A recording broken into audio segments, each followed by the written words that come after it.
Bu mübarek gecelerin bir diğer önemli noktası da kandillerin bir diğer önemli hususu da muhterem müminler, bu gecelerde yapılan mevlidler, okunan hatimlerdir. Yüce Mevla okunacak mevlidimizi, okunacak Kur'an-ı Kerim'imizi ve hatimlerimizi makbul eylesin. Bismillahirrahmanirrahim.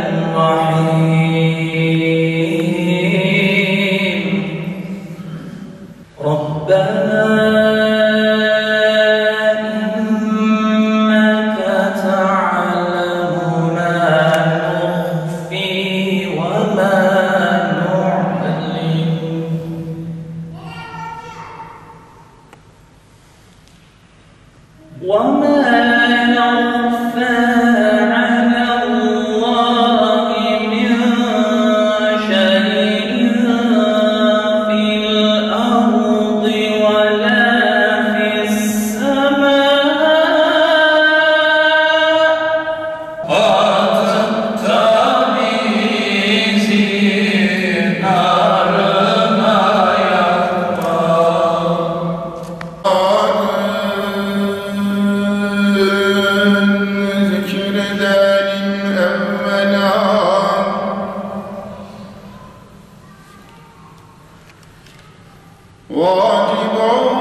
bizleri tekrar mübarek bir iklimle mevziine eriştirdiğin için bize lütfettiğin bütün nimetler sebebiyle sana sonsuz şükrediyoruz. Hamdü senalar ediyoruz. Onun ümmeti olma şerefiyle yaşayabilmeyi, Liva-ı Hamd isimli sancağıyla isimlendirilen, Hamd sancağı diye isimlendirilen sancağının altında mahşer gününde haşir ve cem olabilmeyi cümlemize nasip eyle. Gerçek manada işte büyük kurtuluş budur diye Ya Rabbi bize haber verdin. Şu okunan selalarımızı dinleyemeyecektik. Okunacak olan ezanımızı kulaklarımız duymayacaktı. Bunlardan mahrum kalacaktı. Bu kahramanlarımız, senin ayet-i kerimende bunları kahramanlar diye metüsema ettiğin, can edebilmeyi bu milletin her bir ferdine nasip eyle Ya Rabbi. Bereketli, huzurlu olmasını da bizlere nasip eyle Ya Rabbi. Cümlemiz hakkında her türlü hayır kapılarını aç, her türlü şer kapılarını kapat Ya Rabbi. Hayırları fetheyle, şerleri defeyle, münkir namını ıslah eyle. İslamları kabil değilse, kötülüklerini üzerlerimizden uzak eyle Ya Rabbi. Şu anda amin diyen her bireylerimizin ekranları başarılarımıza iştirak edip amin diyen, dua eden her bir kardeşimizin dünyaya ve ahirete taalluk eden dileklerini, arzularını hayırlara temin ederek, dualarını hayırlara temin ederek ihsan eyle.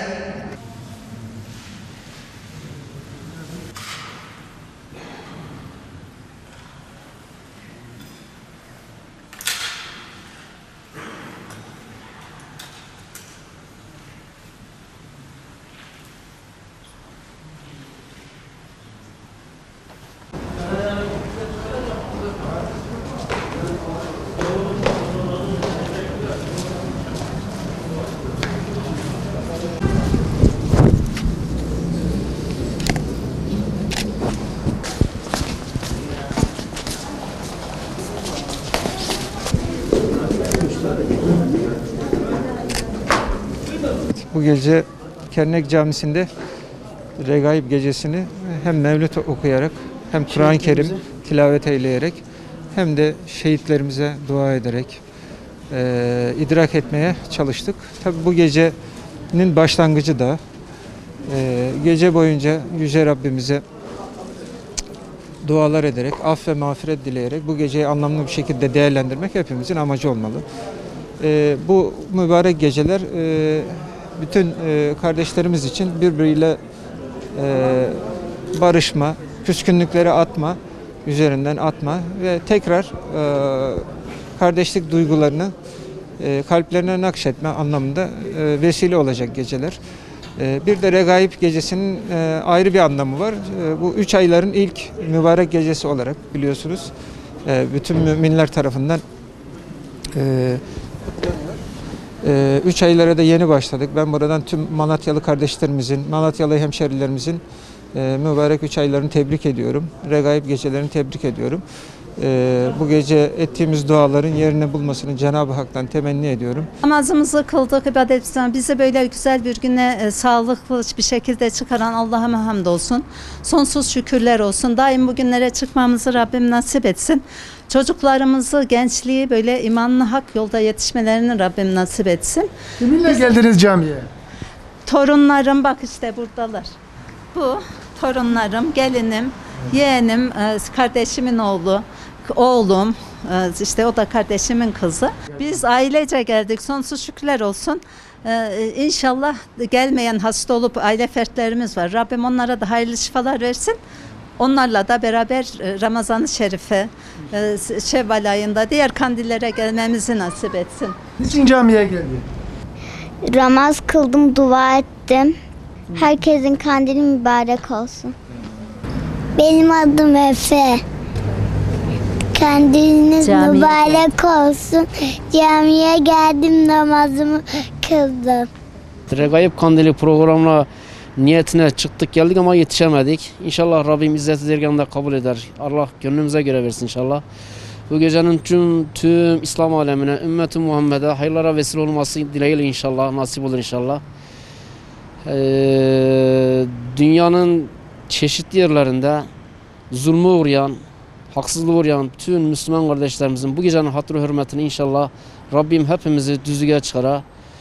Peygamber Efendimizin sünnetinden ayırmayın inşallah. Ayrılan kullan etmeye. Birliğimizi, beraberliğimizi daim ede inşallah. Darda kalanlar Rabbim bu gecenin hatırı hürmetine inşallah Rabbim hayır kapıları açar. Darlıklarını, sıkıntılarını gider inşallah. Üzerindeki bütün ümmeti Muhammed'in üzerindeki bütün bela ve musibetleri kaldırır inşallah.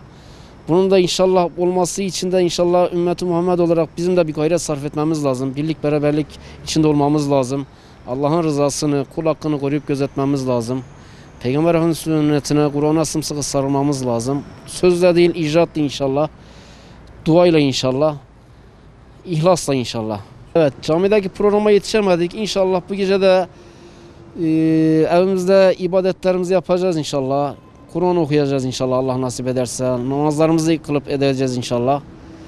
Rabbim tüm Müslümanlara ailece birlikte böyle huşu içinde ibadet etmeyi, bu geceyi ibadet içinde yapmayı vesile etmeyi nasip eder inşallah.